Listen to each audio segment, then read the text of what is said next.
webinar.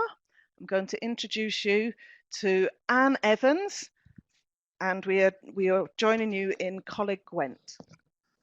Hello everybody and welcome.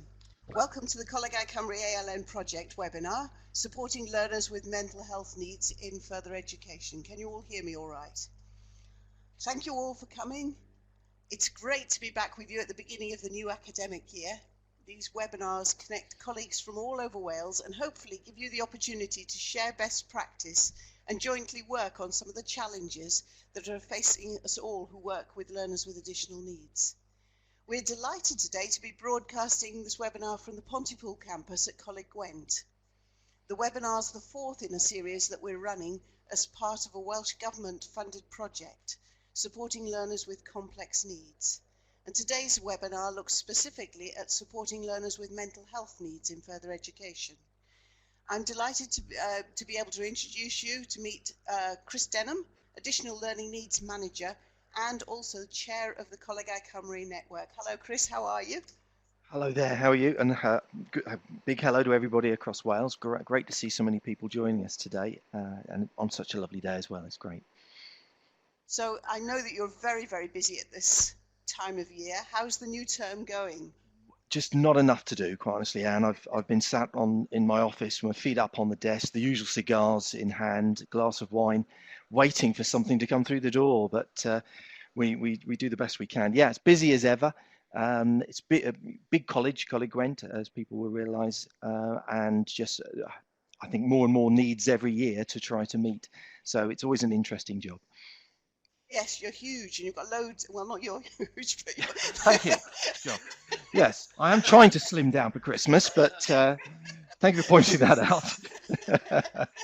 Coleg Gwent is huge with many campuses. So how many learners do you support? I shall compose myself now. On average each year, how many learners do you have? We have around about 1,800 learners each year that either tick a box to say they have a difficulty or we pick up during the year. Of those, around about 750 odd we deem require some level of support, and from those around about 670 will accept that support. So it's quite large numbers. That's not including our ILS provision, of course, which everybody needs support in there, but it's large numbers and it's been growing. I remember a time when we were talking about extremely small numbers in Coleg Gwent in terms of around about the late 80s, and we would be talking about 2 or 3 in mainstream needing support at Pontypool, and now say that the numbers are unbelievable sometimes. Yes, that's a lot of students. I suspect that you're one of the colleges with the largest number of students with additional needs across Wales, really, probably apart from maybe Llandrillo. Llandrillo, I think Llandrillo may pip us to the post as far as that's concerned. But yeah, it's extremely large numbers. It's always the question of who do you support, where do you put your resources, because they're always limited, as you know, and I'm sure every college has that challenge. And we're trying to find other ways as well, rather than just putting support people in place, other ways of supporting our learners, and that's quite big on our agenda this year. Thank you. Have you noticed much in the way of change or growth in numbers, changes in support needs during the last few years? Yeah, certainly. I think the area that has been expanding most is that of ASD, autism, Asperger's, all of those kinds of linked conditions.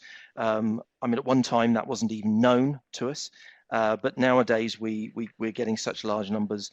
We're talking about 200 students who are identified and diagnosed with some difficulty that sits on the spectrum.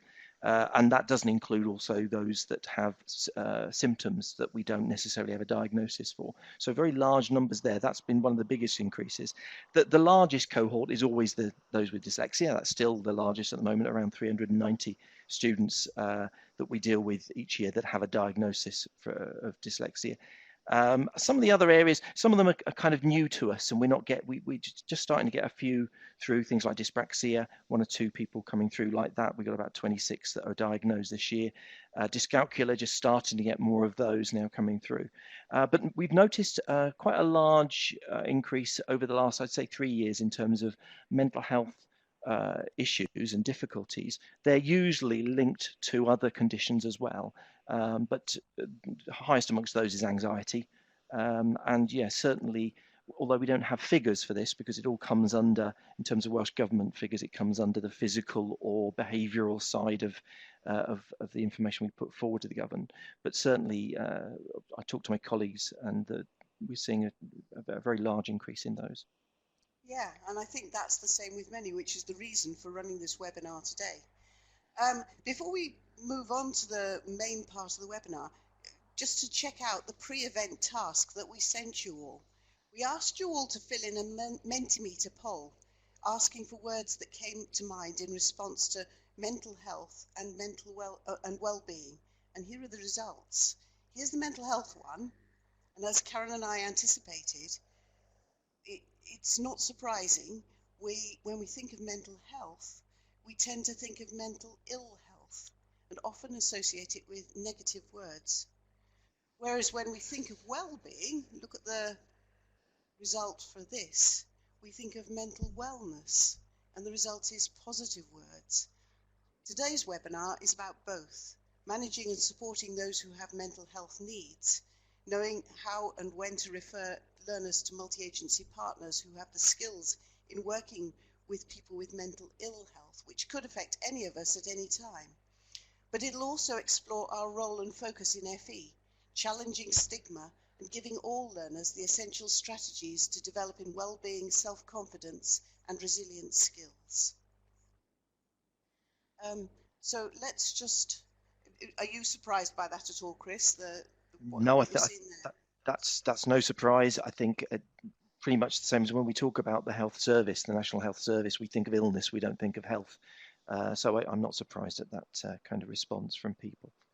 And you were saying earlier that you'd noticed an increase in numbers with mental health difficulties. Certainly, yeah. I think, I mean, for quite some time we've had large numbers or certain numbers anyway, of youngsters coming through with difficulties. I think we're starting to see more of those that have had some kind of diagnosis. So that's often been the case recently. So things like PTSD, post-traumatic stress disorder, which we hadn't seen sort of 5 years ago. Now I'm starting to see numbers coming through in that way. So certainly things like that. We've always had anxious students at times, so that's always been the case. But some of these other conditions, bipolar, psychosis, schizophrenia, the growing numbers of those are coming through. Thank you. I've put up another slide there, just asking the rest of you whether you think you've seen an increase in the numbers of mental health learners with mental health difficulties. So if you could just use your pens to mark whether you think that you have or not. Would be useful. Yes, across the whole college somebody's put. Anybody else? It's unanimous, I think, isn't it? Yeah. If you've got any suggestions as to why, then maybe write it in the chat pane. Is it that there are more students with mental health conditions, or are we just getting better at declaring them? Are you getting better at offering declaration opportunities in an empathic environment? Empathic. Well done with that. That's a difficult one to get out, I know. Okay.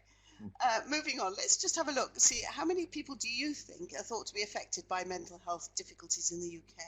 I'd like you to tick the number that you think is correct. Would it be 1 in 4, 1 in 5, 1 in 10, or 1 in 20?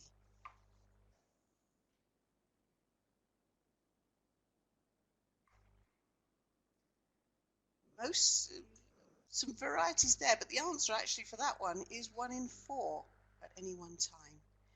Second slide, also got some, next one. What about how many children do you think are affected by mental health difficulties? Some people know the answer to this one by the looks of it. It's actually 1 in 10. The answer is 1 in 4 adults at any one time and 1 in 10 children. And just to put that into some sort of perspective, what that means for your college is for 2 in every group of 20 of adults, in every group of 20 that you have. It's huge. And we need to know how to respond and how best to support. And that includes everybody being aware and reducing stigma. 1 in 4 adults and 1 in 4 children. Perhaps if we move on a slide, if you think about in your college, the children or the youngsters that are coming through to you, again, if you take the numbers that are of students enrolling this year and just have a think about that and then divide it by 10, and you'll get some indication of how many learners that you will have who may have experienced a mental health problem before. How many learners did you say you had enrolling roughly this year? Across the college, I'm not even certain myself, but it would be in excess of 10,000, I would think. So an extremely large number of students. And I think that the interesting thing about this is that most of these we just won't know about. It's one of those invisible conditions in most cases, and we just don't know often that the learners are having difficulties. Yes, and of course, not all of those are people who have extreme mental health difficulties. If we have a look at the next slide, you can see that it shows that there's a number of students, you've got all the students in the orange ring around, but then the next level is students who are vulnerable to mental health difficulties, then a smaller number who have mental health difficulties of any kind, an even smaller number who declare it, and then the smallest number of those who have a first episode of psychosis or a long-time mental health difficulty. And of course, that can be any of us at any time. We all have the potential to develop a mental health condition, whether it's a serious illness or not. Right, many of you will have heard of Time to Change Wales, the first national campaign now taking place to end stigma and discrimination faced by people with mental health difficulties in Wales. And I'm delighted to introduce you to Russell Workman, who's with us today, to tell us a little bit more about the campaign and to talk about some of the real life stories behind the statistics. So, Russell, what's the thinking behind, welcome Russell, what's the thinking behind the Time to Change Wales? Why did it come about and what does it do? Well, as I think you identified there, 1 in 4 of the population suffers from a mental health problem at some point in their life, one in 5 young people. So you're talking 25% of the population will have a mental health problem. But often mental health, as your Mentimeter showed, is thought negatively. We have a very negative perception. Sometimes our subconscious perceptions are negative about mental health. And there are a lot of myths, a lot of misconceptions, a lot of stereotypes that surround mental illness. So what Time to Change Wales does, it wants to get people talking positively about mental health. We have a number of champions, like one of our champions, Laura, is with us today. She's going to speak in a few moments. And our champions talk about their own experiences of what it is to have a mental health problem, perhaps the impact of some of the stigma and discrimination on their lives, because 1 in 4 suffers a mental health problem, and of that 1 in 4, 9 out of 10 say that they have suffered some form of stigma and discrimination, and that can come from family or friends or work colleagues or employers or even in some cases medical professionals. And a lot of people who have a mental health problem say that actually it's the stigma and discrimination that is worse sometimes than having a mental health problem itself. Actually, I was reading the blog of Catherine Welby, who's the daughter of the Archbishop of Canterbury, and that's one of the things she said, that she suffers depression, but it's actually the stigma that she's encountered that's worse than actually having the mental illness themselves. So Time to Change Wales wants to challenge that, wants to try and get people to perhaps think more positively, to reach out to people who have a mental health problem. And we work a lot with individuals, we work a lot with organisations going in to try and educate about mental health and mental illness, to try and get people perhaps have a more positive attitude towards the person that they're sitting next to, the person that they socialise with, and being open and not being afraid to talk, and not being afraid to sort of just ask them, well, how are you? You know, what is it like to have a mental? How can I support you? What can I do to be a friend, to be extraordinary, and do something extraordinary for mental illness? And how can FE get involved with this? Well, there's a lot of different ways. I mean, the slide that's just come up on your screens is our new reach out campaign, which we released last week, and you can see there four of our champions, and if anybody's interested, you can go onto that website and have and listen to them telling their stories, and colleges can invite our champions to come in and speak to staff if you want to. It's useful for us. What we do, we go to a lot of businesses and organisations across the whole of Wales, and our champions speak to senior managers and HR teams and anybody and everyone really to tell their story. And we are able to do that free of charge. And if people want us to come into colleges, we encourage organisations and of all sorts, colleges as well, to sign our Time to Change Wales pledge, which is a pledge to challenge stigma and discrimination in the workplace. ColegauCymru is the first in Wales, first FE college in Wales to have signed the pledge, but that's open to anyone and everyone who wants to sign up to that. And also, it can be promoting the campaign by just having perhaps literature in your student areas, putting posters up, sharing some of our links on social media. We've got some links there to our Facebook and our Twitter page, and people can do this sort of. You could do it corporately as a college, or you could do it individually as a person. There's our website address there, or if you want to contact me personally, at the bottom of that screen, r.workman@time to change Wales. That's my email address. If you want one of our champions to come out, or want more information, or you want us to send you some resources, more than happy to do that for you. And we are very, very fortunate to have one of our new champions come along with us today. There's a screen there showing some pictures of some of the things our champions do. Laura Moulding is one of our new champions, and she's actually a student at Coleg Gwent, and we're very lucky that she's been able to come along today and tell us a little bit about her experience. So Laura, welcome. Can you tell us a little bit about what you do as a Time to Change Wales champion? Yes, well, I've already stated my name's Laura. Hopefully you can all hear me, first of all, and thank you for listening, firstly, also.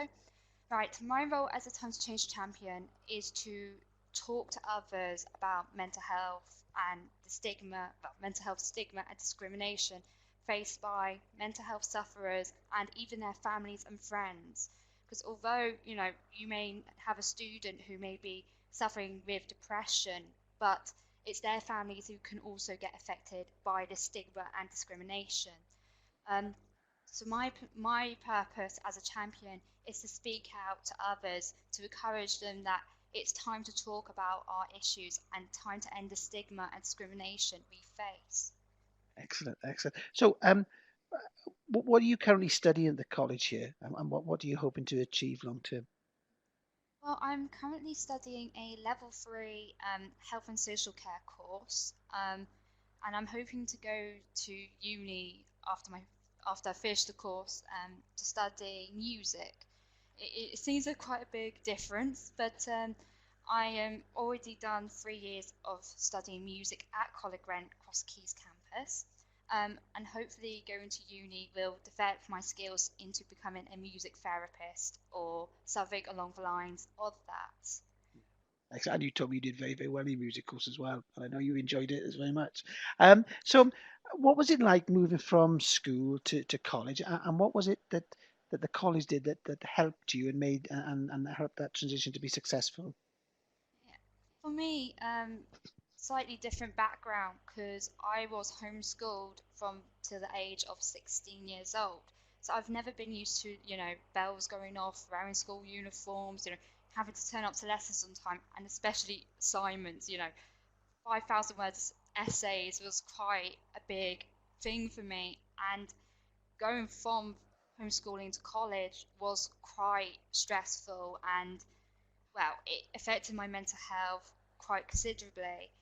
Um, Even at times where I felt that I had to leave, almost left the course because I was struggling so much. Um, and because of the stigma and discrimination, I was scared to talk and get help from Hmm. some people who could help me. I know there are people out there, but who do you speak to? It's not that you never have that comforting thought of, oh, do I tell this person? Do I tell that person? Without being affected by the stigma and discrimination. Fortunately for me, I've had so much support from CollegeWales. Although everyone in CollegeWales has helped me in some way, my biggest support was my personal tutor last year, who went above and beyond, was so supportive, and I can't begin to explain just how much he's helped me not just cope with my problems, and cope with college life, but in general, he sat there to talk to me. He may have had paperwork to do, he may have to rush off to lessons or meetings, but he would actually sit down with me to talk about, okay, Laura, what are you going through? And it actually felt like someone was listening to me. And that was one of the most important things which helped me cope and helped me stay in college. If it weren't for, the people and the teachers, staff, receptionists, whatever, if it weren't for their support, I wouldn't be still in college, to be honest. So support is key, especially. That's excellent, and I think that what you said there is that just that little thing about being believed, about having someone to take time to listen to you, made a huge difference. It perhaps a small thing, but it made a huge difference in the fact that it enabled you to stay in college and to succeed really well. So thank you, Laura. Did you want to say something there? No, but one thing I will say is, for me, talking about my experiences, as part of a Time to Change champion as well, I share my own story of my own mental health issues. And talking about them is the scariest, most terrifying thing I've ever gone through in my whole entire life. So it's been there to sort of in some sense, offer a shoulder to cry on, because if I never had that, I can guarantee you now I wouldn't be sitting here talking to you now. So just for me, talking as a student and as a champion for Time to Change Wales, just be there to support the students, and anyone else, including the teachers. So. Yeah, that's right, because it affects everyone. Students and staff need support as well, and to be listened to. That's great. Laura, you're a fantastic champion. Thank you very much for taking time to talk to us today. Thank you to Laura and to Russell. That was absolutely great, and just really what we needed to hear. I'm going to come back now to Chris, just to ask for your responses to some of that.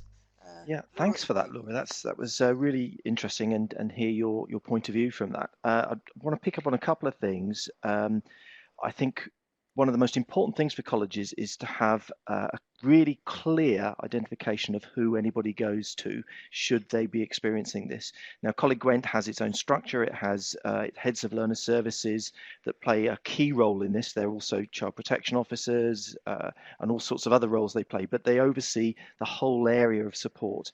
And their part, you need somebody fairly high up who's going to push this agenda and make sure that learners' needs are met in this way. I think the other important thing that she picked up there was about the tutors.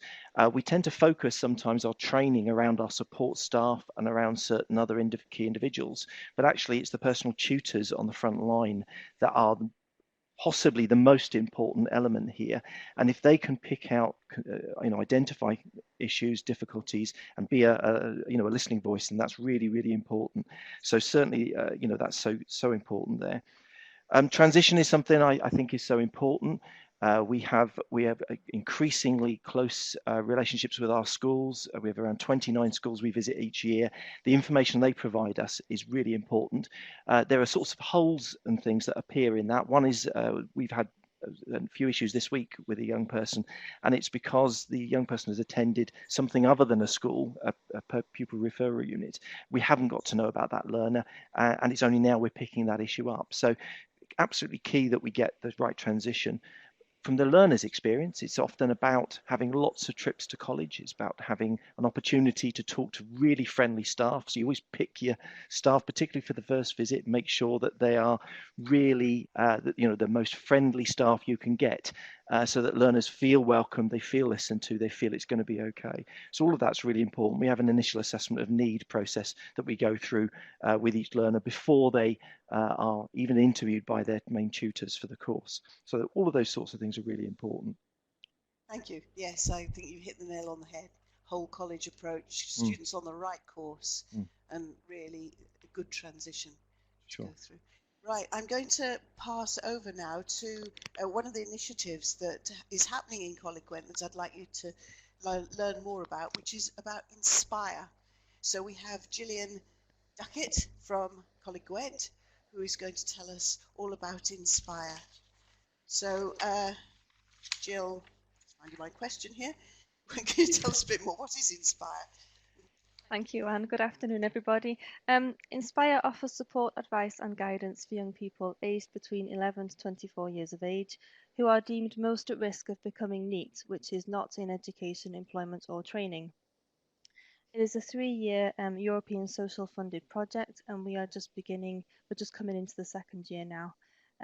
Inspire is based in Coleg Gwent across every campus, where there is a team of staff dedicated to support young people who are at risk of dropping out of college or being withdrawn from their course. Inspire can help with transition from school into college, changing courses, study skills, revision techniques, and pastoral support as well, such as confidence building, emotional well-being, and anxiety, things like that. We do also have good links with external agencies such as Torvine Training, CollegesWales, so we can always signpost a learner for help if we can't help directly. Okay, so could you tell me a little bit more about Inspire's approach to mental health and mental well-being and the links that you make? Yeah, we carry out a process with every learner called triangulation, which is where we try and work with everybody involved in the learner's life. This can be people from home, parents, guardians, carers, etc., to school, tutors, social and youth workers, and we do this so that we can build a pen profile around the learner, which gives us so much more information so that we know what's going on with that young person. Within the college, then, we provide a quiet space where they can talk and discuss their problems, and we ask them what strategies have worked for them in the past, and we try and use these to help them progress. We provide them with fiddle toys to aid engagement in the classroom and improve concentration and give them the opportunity to de-stress with classes in art and music therapy. We work closely with external agencies, like I mentioned, so learners will also receive the help they need. Often we refer people to Carl Hickling, who is the chaplaincy and inclusion coordinator, and also the counsellor when needed. We often make appointments on students' behalf and provide money for taxis and things like that as well. We also work closely with a lady called Ruth Saunders from Changing Minds, who provides the students with strategies to cope with anything from panic attacks to anxiety or anger issues. We measure this approach on a one-to-one individual basis, but also across the board as well, so we need to provide a paper-based audit trail for every learner. Thank you. Challenges and successes? Yeah, Inspire, like any other ESF project, is heavily paper-based, and we haven't been running for just a year yet, so the paperwork takes up a lot of time. We are told that we can't work with every young person unless we can improve or change them. So we find this a bit of a challenge because obviously we'd like to try and help as many people as we can. Successes of Inspire are that so far we have helped an awful lot of young people with mental health issues by progressing them onto employability, which is what we call a roll-on, roll-off course. So they will always leave with a qualification, and this has been their stepping stone into full-time education within the college. That's really interesting. Thank you so much, Jill, for that. Thank you. I know we're pushing time, but it's really important to get this interaction going. So while I've got this slide up, can I ask any of you that are listening out there that have your own processes or any responses to what Jill said or to what Chris said, to keep typing it into the chat pane. We've got some really good suggestions in there already of good practice and what you're doing, and we'd love to hear more from you. Right. Even with everything in place, there are times when learners and staff are in crisis, and those closest to learners may be the ones to recognise some of the signs of crisis. So you support staff out there, your tutors, everybody. It's you that learners will be coming to, as Laura has said. It's the tutor often or the support assistant that people go to first. Now this slide's taken from information provided by Sue Ward, who was from Highbury College, who actually got an MBE for Highbury College's work with supporting learners with mental health difficulties. And she identified that some of the things that maybe a student you might notice what to look for when a student or maybe their friend says somebody's taken an overdose, makes a suicide threat, a change of an appearance or the behavior change, something about drug or alcohol use, maybe self-harm. Some of these are really, really serious, some of them less serious, but they still all need dealing with. I've had students before who've suddenly been locked out of their house, they have nowhere to sleep, or perhaps students who are having difficulties out of college or being bullied, and you need to know how to respond. So these are a few things that Sue came up with, a quick list that might be useful either for now or for later. It's important to remain calm, to assess the risk, to listen, to explain what you're going to do, to find a colleague who perhaps can support you, and then to seek advice. You can't do it yourself. It's a whole college approach. So maybe your safeguarding team, first aid, learner services, emergency services if need be, and of course, first and foremost, go through your college procedures. So the aim there, respond, document, inform.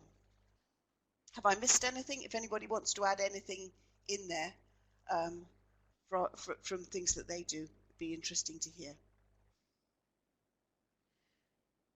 Right. One of the things that we can do is to be proactive rather than just reactive, promoting resilience skills and academic resilience. The material in these next few slides also comes from Sue Ward, who gave her presentation in May, and she's been working closely with the project since then. Psychologists have identified some of the factors that make people resilient: positive attitude, optimism, the ability to regulate emotions, and see failure as a form of helpful feedback. Even after misfortune, resilient people are blessed with such an outlook that they are able to change course and soldier on. But there's been a dramatic decline over the past few decades in children's opportunities to build resilience skills, to play, explore, and pursue their own interests away from adults, to get into trouble and find their own way out, to experience failure and realize that they can survive it, to be called bad names by others, and learn how to respond without adult intervention. We can help young people to develop these resilience skills, and there's loads of resources out there for this. In particular, Young Minds have a wealth of resources that you can use with learners based on their resilience framework. Simple things help: providing a welcoming environment, encouraging and supporting group and mentor work, developing life skills, making sure that learners are on the right program, using person-centered practice in planning learning, developing good coping strategies, and giving learners a sense of self-worth. And I've just put, I'm going to put the next slide up, which is some more tips that Sue has provided. Perhaps if you do any of these in your college, you'd like to use the pen just to tick and show which bits you're doing, and maybe also use the chat pane for adding anything else that you're doing to help learners develop their resilience skills or their coping skills.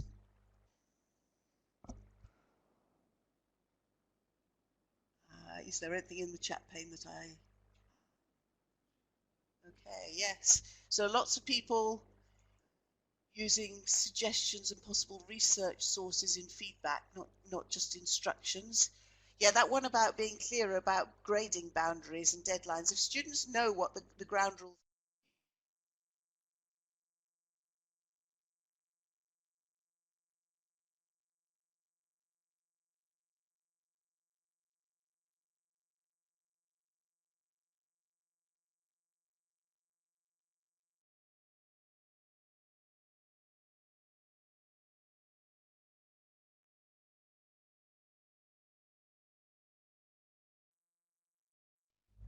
this.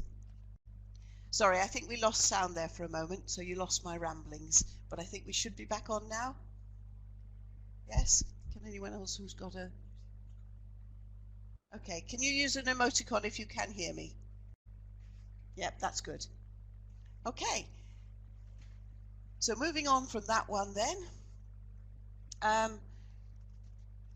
Some of you will have heard of the 5 ways to well-being. Connect, be active, take notice, keep learning and give. Activities that anyone can do in their everyday life. These were developed by NEF as part of a UK project on mental capital and well-being. And they were used by health, schools and other organisations. I've actually taken the diagram there from Powis's site, from Powis's health site, simply because it's also bilingual, which was quite useful. But there's some links there. I've put a link to 5 ways to well-being, and also the hashtag Teacher5A-day, because it's not just for students, it's also important for staff. And there's a group of teachers that promote these on Twitter, led by a guy called Martin Rea, using that hashtag Teacher5A-day. Is anybody out there using 5 ways to well-being? I have a feeling Powys or NPTC group do. Seem to remember seeing something there. Okay, and moving on again, just to come to effective strategies. What have you found useful? Answers in the chat pane? Any other strategies or resources that you're using? Keep it coming in the chat pane. Anything from you, Chris, as to anything that you'd like to add to that? Thanks, Anne. I want to just pick up on a couple of points. Darren was asking about what happens with those that slip through the criteria for our Inspire system here. And we have a green room that's at Pontypool and 1 or 2 other campuses as well. And any students that they're unable to work with can be referred to the green room coordinator and can get help and support through him, and often through our ALN system as well. So there's very few students who don't get some kind of level of help, depending on where they fit best and where the help best comes from. So that was, wanted to pick up on that point. Also, Jenny made the point about the importance of training all staff that work with our young people in areas of ASD and mental health. There's a big link between those two things. ASD is often a lot of it's about the students' perceptions of what's going on around them, and that they can be a little bit skew at times. They can struggle with various environments. There's a big push, I think, at the moment from Welsh Government for us to improve our training in this area, and some of the money that colleges have had over the last year, and I believe are going to be getting over the next year, is being used by colleges to train staff, not just in ILS, not just in support staff, but other staff as well in issues around ASD. So that's some really important stuff going on around that. Thank you, Chris. That's great. If anybody else has got anything, there's some good stuff coming up in the chat pane. Please do keep putting it in. We need to know what you're doing, not just what we're doing here. Right, so the next slide up is about training. So it'd be useful to know what you're doing in the way of training. Either use the pen tool and click or tick what you are doing, but also write in the chat pane if you've got any good links to particularly training that you found particularly good. We've talked about Russell and Time to Change Wales, mental health awareness, and also using learners, perhaps. And I know some of you, I know in NPTC group we've had learners who've talked to us to do awareness training. Well-being for staff, really, really important. It's a long year that you're going to go through. Training in partnership with your, yes, and there's lots of people responding there. That's great to know. We will be doing something more on mental health in our next conference on October the 20th. Yep. So I'm hoping that some of you will be able to come along to that. That's lovely. Thank you so much for those. And if anyone, Karen's put in the chat pane there, if you want to sign the pledge with Russell, then that would be another good way of working. Okay, moving on quickly because I'm realizing that time is, I think we're down to our last 5 minutes and I need to get this in. What next?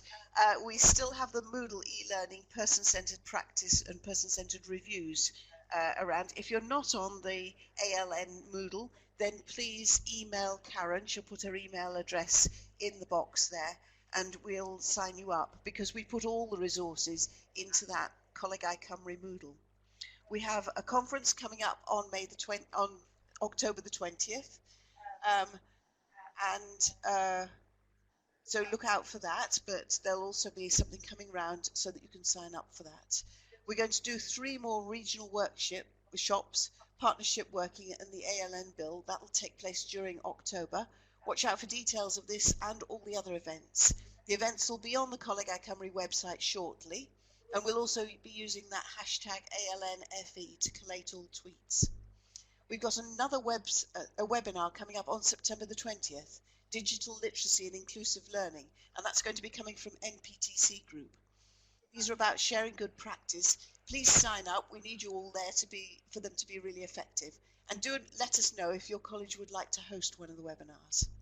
Karen will be sending out the link to the recording for anyone who would like to watch this webinar again. We'll also send out a link to an evaluation form, and we'd be really pleased if you'd fill that in with your comments so that we can learn and improve what we do. I listen to these webinars on the recording every time. They're excruciating when you listen to yourself back, but I make myself do it because I hope that I learn from it a little bit. Not quite perfect yet, though. Anyway, thank you, everybody. I'm going to pass you over to Karen now just to sign off, but thank you for coming along and hopefully see you again at the next webinar. Thank you all very much. I have to say it's gone very, very quickly today. There was a lot of information packed in. I just wanted to say a special thank you to Russell from Time to Change Wales, particularly to Laura, and I can see that in the chat pane we have had people thanking Laura. Very brave thing to do, to come to her very first webinar and share her story and the support she's had. And thank you to Jill for letting us know about CollegeGwent and the Inspire programme, and to Chris from CollegeGwent for hosting us. It's been great to have you involved. Thank you for your comments. We have been reading them. If we haven't managed to respond to all of them, we will do. But just to point out again, September the 27th is the digital literacy webinar. We will be looking at everyday tools that you'll have and how you might adapt those to use with all learners. So if you could just one last time show your appreciation by using an emoticon, you might want to use a smiley face, or give a round of applause to all our presenters and participants today, and to yourselves. We are signing off now. I'm going to play out with one of the Time to Change Wales videos that we played in with. You just need to sign off by clicking the cross in the corner when you've watched the video. Thank you very much for joining us today.